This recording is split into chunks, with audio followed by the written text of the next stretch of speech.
My name is Jonathan Goforth. Thanks for watching today's video. Today is a unique topic to my real estate channel. We're going to talk about grow houses and how cannabis, marijuana affects residential properties. Let's jump right in.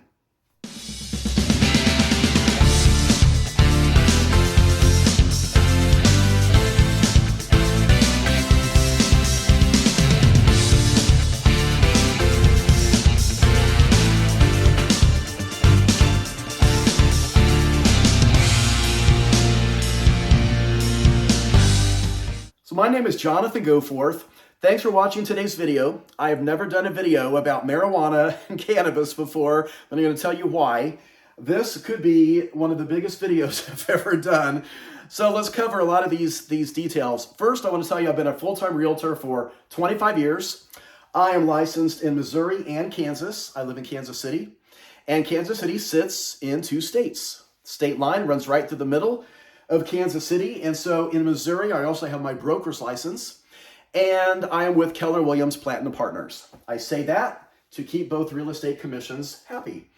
And so in the past 3 years, I've been fortunate to be listed in Forbes magazine as one of the top market leaders in the country. So thanks for watching today's video. Please subscribe. This might get me the most subscribers ever with a topic like this. Please give this video a like. We're going to talk about marijuana and cannabis, what's entailed in doing a grow house, so you know the warning signs if you start catching on, and the effects that all of this can have on the house itself. So first, cannabis is the plant. That's the famous plant that marijuana comes from. Other things come from cannabis, not just marijuana, hemp, and other things, but marijuana is the famous one that comes from the plant we call cannabis. And so a grow house, in this case, is where they're growing cannabis plants to get marijuana. And so the words are used interchangeably, so I have them both up here. And so when I say marijuana, I'm talking about growing cannabis. They are grown using hydroponics. And this has made it very easy to do this in houses. For people who want to do this illegally, they can do it with hydroponics. That's with no soil, no dirt, water only. So you don't have to bring in truckloads of soil to put in the basement to grow plants. The whole thing is done through a hydroponic system using fertilizer. And that's how they control the growth of the plants, is through fertilizer. People who are really into this, we're going to talk about this, can harvest these plants multiple times during the year. So this is big business. And this is why I'm doing this video. It's such a big deal here in Missouri especially that there are more grow houses than ever before.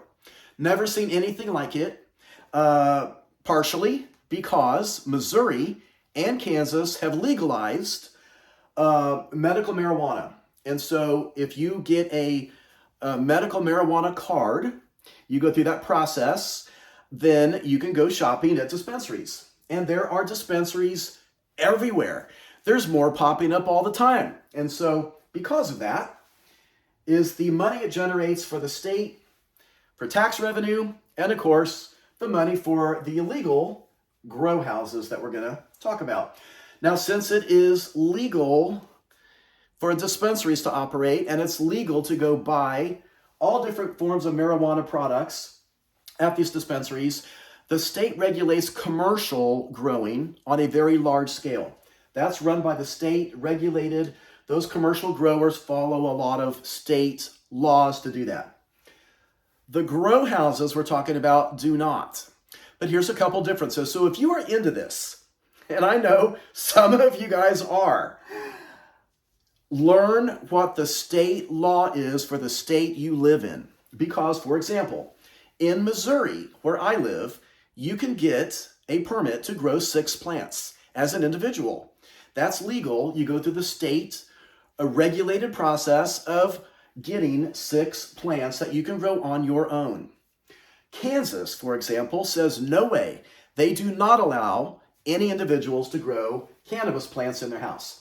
So whatever state you live in, learn what the state laws and regulations are if you're interested in doing that. So the way it's done is through hydroponics. What you're going to see in these houses is high intensity lights. Now, by the time you get there, let's say this house has come back on the market, because that's where I come in. I have a buyer. This house is now listed. Either they have just moved on to another house and they are now listing this house, or they got busted. Maybe the house is a foreclosure. And so it's on the market. Realtors are in there showing these houses. You, as a realtor, you could be walking into one. Many of you are buyers and you are in there walking around these homes. We're going to talk about what each of these things has in it that was needed to grow cannabis and what the effects are on the property. A couple of reasons why this is such a big deal. We have more of this than ever in the Midwest, and so Missouri and Kansas both realize this is such a huge problem. They want us to learn about it so that we can train our buyers what to look for.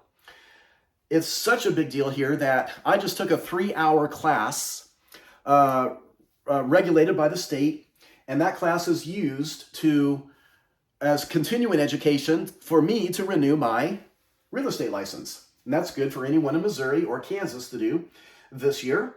And so I am condensing information from a 3-hour class into this video. What it is that's really going on here, when you go into this situation, and I don't know why Kansas City is such a hot spot for growing weed, but it is. And so you're going to see high intensity lights used. They require massive amounts of electricity, huge amounts of electricity. Now, they also need electricity for extra heaters and fans. The fans are for ventilation because the humidity level is so high, they've got to get the humidity out. Ventilation is a big one, and we're going to talk about that over here too. Fertilizer is not, the chemicals used for fertilizing is totally different than what you would think of, say, as a meth house, because Kansas City has a huge meth problem. In fact, I hear people sometimes say there are some parts of Kansas City they call the meth lab capital of the world. I hope that's not really the truth, but we do have a meth manufacturing problem here. Meth is something totally different than this. The chemicals used to manufacture meth are toxic, and those chemicals can damage the house itself. But the chemicals used for growing cannabis, we're talking about fertilizer. And the fertilizer is pumped into tanks that go into the hydroponic system. And then we'll talk about some of the damage that can cause. And the last thing that is needed is water to run into the hydroponic system. So in doing that, now let's talk about what the effects of all of this are as you go in some of these homes. So let's say you're walking through a house and you start kind of joking around in there, and your buyers are talking with you. You're the agent, and like, dear, do you think they grew weed in here? Just looks weird in here. Like, this just feels weird. I think this was a grow house. If you start having conversations like that and you're thinking it's just because by the time you get to the house, let's say it's come back on the market as a foreclosure, and then they got busted, or they just moved on, the operation has moved on to another location, and the house is just on the market. Then some things you really need to look for. And the big reason why we're going to talk about this is because in the current market we have now, which is a seller's market, that means there's very low inventory. That means very few houses are on the market in pretty much the entire country. In fact, over the last couple of years, we've been operating on and off at a record low inventory. That means buyers are frustrated. So if you're a buyer, you're probably looking at very few homes. You've probably tried to make offers on multiple houses and you keep missing out. Your offer is not winning. You keep getting beat out with multiple offers. And so in order to win, a lot of buyers have started taking these houses as is. They're skipping the inspection. They're just waiving it. Some of them, if they can, and they've got extra cash as the buyer, they'll even waive the appraised value contingency in the contract. So if it doesn't even appraise, they'll chip in extra cash to make up the shortage on the appraisal. That's how crazy our market is. And so if you start seeing these things over here in the house, and you start to like, dear, you really think they've been growing weed? I can't imagine they were growing weed in this house. But if you really think maybe they have, and you're seeing evidence that maybe there was ventilation needed, and you're going to see damage, then I want you to start looking more for these things, because as a realtor, I want to give you the advice that you should always do an inspection, especially in this grow house situation. Here's why. Let's talk about the effects. First of all, let's talk about the electrical. All that electricity that was needed to run these high intensity lights. First of all, this is a massive amount of power needed. Now, if it's a small grow house and they're only using the basement, then they don't need that many lights. But if they're really into this, I mean, they're growing a lot of cannabis. This is a major marijuana outlet in this house, and they're using the full basement. They're using the dining room. So on the main floor, you got the dining room, the kitchen, the hallway, all the bedrooms. They are growing plants everywhere they can find room. And so they've got high intensity lights throughout this whole house. That's typically what we see. Why only use the basement if you could use the whole house? And so you're going to see damage to the house itself. Now, all this damage is fixable. This is not like meth where you have a toxic situation. This isn't toxic. But this is the effects that we're going to talk about, because if you're a buyer, and the problem with many of these houses, they're lower priced. And so there is more of a feeding frenzy with multiple offers to buy this price range. You got first-time buyers. You even got people downsizing into this price range. You've got investors. So you've got all different kinds of segments of the market going after this type of price range of a home. And so the feeding frenzy and multiple offer situation happens even more so in this price range. But if you are buying with a budget, you have a limited budget, you go into this house and you know it needs some work. You can tell walking around, it's going to need some work. But let's make sure it doesn't need a lot more work than you realize, and you take it as is. Then you move in and you realize, oh my gosh, what have I done? I have bought a money pit. So let's talk about electrical first. If you suspect this house has been a grow house, and you're going to know, you're going to see the damage, then I want you to get in the basement. I want you to find the breaker box or wherever it is and unscrew the panel. And I want you to look at the wiring, look at the breakers. I want you to make sure things have not overheated. You're looking for charring, for burning inside the breaker box.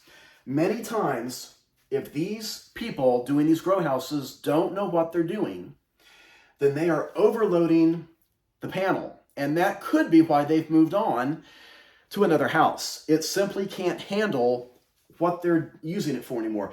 Now, little heaters here and there and the fans for ventilation, these don't take a whole lot of power. But high intensity lights do. They take massive amounts of power. Now, if they know what they're doing with the electrical, then they are probably not running it through the main electric panel, because that would be a big red flag to the electric company that, you know, all of a sudden, this house is running $2,000 a month in the electric bill. Well, that's a big red flag to the electric company, and they could start investigating that. What's going on inside that house that it needs so much power? So if they really know what they're doing, they are probably going to try tampering with the electric meter on the outside of the house. It'll be on the side of the house or on the back of the house, where you see the power line coming in, the electrical line. You need to go look out there. Make sure you look around the outside of this house before you just make a quick offer. It's possible, if they know what they're doing with this electricity, they may have tried tampering with the main power line coming into the house. And they might have used a second meter box, electrical meter box out there next to the one on the house.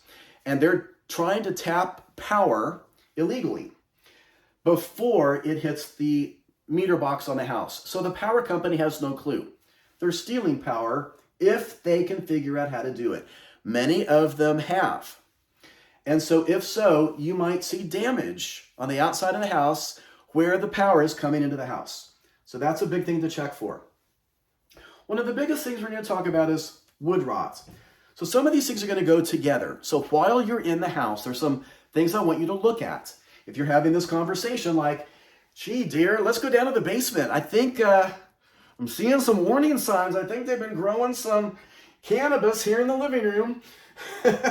Wood rot is one of the biggest ones on here that is going to take your budget to fix up this house. So a couple of the houses I've been in that were clearly grow houses, what one of them in particular did, this was a pretty big operation, and I'm in there showing my buyers, this house is on the market a while back, and what they had done, because people doing these grow houses, they don't want to attract any attention. They don't want any suspiciousness looking to the neighbors, because they don't want to get busted. They don't want any neighbors calling the police. You know, I think the house next door to me is growing something illegal. I see lights all night long in every single window. And somebody comes every day about 1 o'clock. They stay there for about 30 minutes and then they leave. Wonder what's going on, because I don't think anybody lives there, but I wonder what's up with all the lights. So a lot of times, this one house I went to, what they had done is it looks like they had pulled the blinds and the curtains. So from the outside looking in, it just looked like the curtains were pulled. And on the inside of the house, they had boarded up the windows, put plywood over them on the inside of the house, and then they had tried caulking to keep the moisture in so the humidity level wouldn't fog up the windows and start looking suspicious. And so, well, it does. When you're running an operation like this with so much water, so much moisture, these plants give off moisture, and then you've got hydroponic systems throughout the house full of water, the humidity level's off the chart. You've got a greenhouse inside a residential house. And of course, they're not designed for that. And so wood rot is one of the biggest things to look for. The windows on that house, the window sills on the inside had just completely rotted apart, and there was water damage where it had just been dripping down on the sheetrock below the window sills. So there was a lot of damage on the windows. Now my guy said it's obvious walking up to it. It's an as-is house that needs a lot of work. So he was going to redo all the windows. But the longer we were in there, and then we started seeing so much wood rot. What they have to do, they have to ventilate the house. And this is where a lot of the damage comes in. They've got to get the humidity blown out of the house all the time. And so you're going to see fans and ventilation. If this house has a fireplace, I want you to look for that. Look for the fireplace because you need to look up into the chimney. That would be the primary, easiest way to do some ventilating, is up the chimney. Kind of like treating it as if an attic fan, that kind of concept. And so you're going to have blowers on the front of the fireplace, sucking the air up the chimney through probably a new flue. I want you to look up in that chimney and look for the damper. Make sure they didn't take it out. Make sure there's not a lot of damage in the top of the firebox. Because if there was a damper there, you know how you reach up inside the firebox and you can close it and open it before you make a fire. If that whole thing is removed, that's going to be more money you need to budget for remodeling this house you're looking at. If there's no fireplace, and so there's no chimney, they're going to have to ventilate it other ways. And so, and if they're using the entire house as the grow house, and this is a pretty big operation, you're going to see other places of ventilation. So some of the houses that I've seen pictures of around here, the amount of floor damage caused partially from wood rot, because you've got the hydroponic system. Now a hydroponic system is not where you just have a garden hose and you're just going through the house filling up containers. Typically, there's a tank somewhere in the house full of water with the fertilizer. and that tank then pumps water throughout the house to the hydroponic system. If they haven't put it together right, you're going to see dripping from all the different connections, causing floor damage, wood rot to the floors, potentially all over the house. But the other thing, one of the big things to the floors is the ventilation. Ventilation is one of the biggest ones that's going to be the problem. So the ones that I saw, they had cut holes in, say, the living room floor, big enough round holes to run the stainless steel ducts from the basement up through the living room and up either into the attic or out the back of the house. Now, again, they don't want to attract attention to this house. So if they're running it out the back, then there's probably going to be a wood privacy fence. So neighbors can't see what's going on. So some of this might be repaired. Some of this could be covered up. You might see holes cut on the back of the house, through the sheetrock, through the siding, and they would have had big fans on all these just pulling their air out of the house and outside the back. The big problem is when they don't do it that way and they put it in the attic. One of the houses that I looked at a while back, they had ventilated the whole thing up through the attic in multiple places in the house. So this house must have been full of cannabis, and they had holes in the floor, in the living room, more holes in each of the bedrooms, sucking the air out from these rooms and also up from the basement. They had vented all of it into the attic. So constant ventilation of high humidity air all the time with all these fans pulling all this high humidity air into the attic. Well, it gets cold around here, and so all this air is creating condensation in the attic. And so my guy, we could tell this has obviously been a grow house. And so when you see all this damage, the first concern is going to be what's going on in the attic. Mold is going to be your number one problem in a grow house because the high humidity level is off the chart to grow this many plants. And so I want you to go to the basement. I want you to look for two things in the basement. I want you to look at the ceiling rafters, and I want you to look up there for mold on the floor joists in the basement ceiling. I also want you to look for damage from floor damage in the basement ceiling. Look underneath these rooms where you're seeing ventilation holes cut. Look to see, did they cut through floor joists? So when you're in the basement, I want you to look up, look for damage, because the more damage you see, and it's fixable. All this is fixable, but it's going to take you outside of your budget if you're not careful. So the big one is mold. You need to get into that attic. Find attic access, get up there during your showing of the house, because if you're going to take this house as is, whatever you're going to buy, this might be the only time you go in this house, is during your showing. Then you're going to be making an offer with who knows how many other people. If you take it as is and you skip your inspection completely, you're not going back in that house until after closing. Go in the attic, get up there in some way, take your phone and take pictures, going around, looking at different angles for mold. Because if the humidity level has been consistently high for a long time in the attic, you're probably going to see mold growing on the inside of the roof. You might see mold, damp insulation. You could see damaged sheetrock in the ceilings upstairs where you're going up over that into the attic.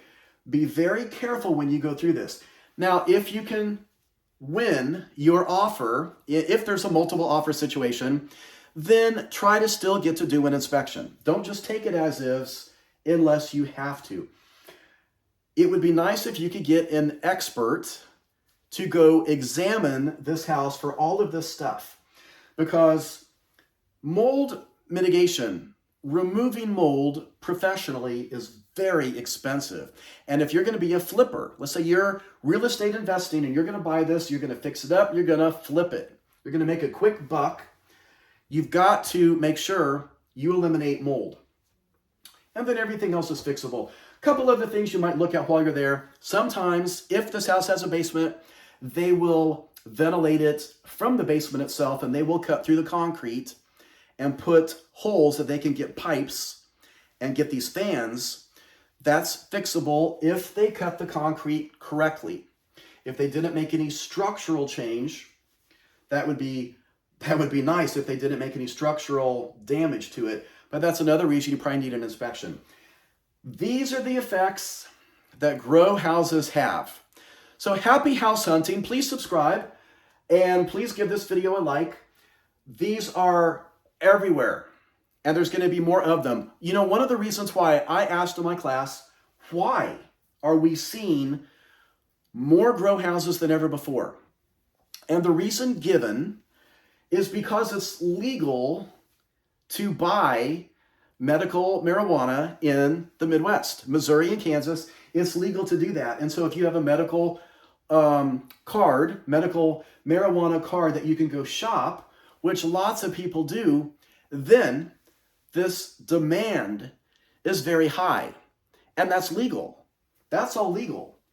But it's created the opportunity of this need. All of these dispensaries have a need to buy marijuana. And if they can get it cheaper through an illegal grow house, many of them will. So there's an outlet.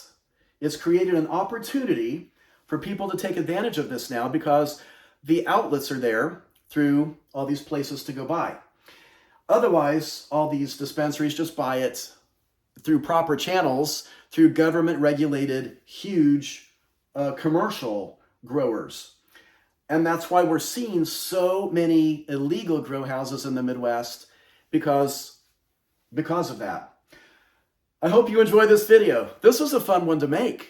It's very unique, and this is the impact that cannabis and marijuana is having on the real estate market. Thanks for watching.